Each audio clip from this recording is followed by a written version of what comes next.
मागचे 3-4 दिवस झाला आपण सोशल मीडियावर व्हिडिओज आपण पाहत आहोत दिल्ली हायकोर्टाचे, ज्याच्यामध्ये ऑनरेबल जस्टिस सूर्यकांता मॅडम यांच्यासमोर दिल्लीचे माजी मुख्यमंत्री अरविंद केजरीवाल आर्ग्युमेंट करत आहेत. आर्ग्युमेंट कशासाठी चालू आहे तर रेक्युजल ॲप्लिकेशनवर चालू आहे. मॅडम तुम्ही हे माझं मॅटर तुम्ही ऐकू नका, तुम्ही आम्हाला दुसरा कोणीतरी न्यायाधीश तुम्ही प्रोव्हाइड करा, अशा प्रकारची ती मागणी करत आहेत.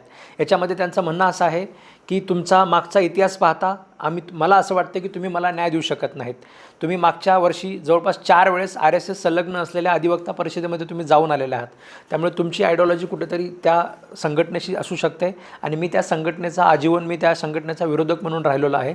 त्यामुळे मला असं कुठेतरी वाटतं की या ठिकाणी मला न्याय मिळू शकत नाही. याच्यामध्ये त्याने अजून काही कारणं सांगितले की तुमची जी मुलं आहेत ती सरकारचे वकील म्हणून काम करतात आणि या सध्या तुमच्यासमोर जी केस चालू आहे या केसमध्ये सरकारचे वकील म्हणून असलेले तुषार मेहता जे आहेत, ठीक आहे, हेच तुमच्या मुलाला केसेस प्रोव्हाइड करतात. त्यांनी आकडेवारीसुद्धा दिलेली आहे की मागच्या वर्षी समजा दरवर्षी तुमच्या मुलांना तुषार मेहता यांच्याकडनं किती केसेस प्रोव्हाइड करण्यात आलेले आहेत. त्यामुळे तुमच्या मुलाचा रेव्हेन्यू हा पुढचा वकील ठरवतो आणि तुम्ही जर आमच्या दोघांचं मॅटर ऐकत असाल तर अशा वेळेस मला न्याय मिळणार नाही असं कुठेतरी त्यांनी दाखवून दिलेलं आहे.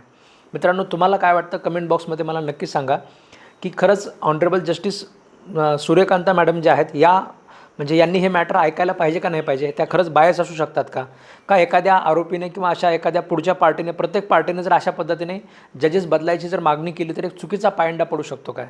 दोन्हीपैकी कुठलंही तुमचं मत असू शकतं. तुम्ही मला कमेंट बॉक्समध्ये सांगा, त्याच्यावर मी नेक्स्ट त्याच्यामध्ये अजून एक व्हिडिओ बनवणार आहे. धन्यवाद मित्रांनो.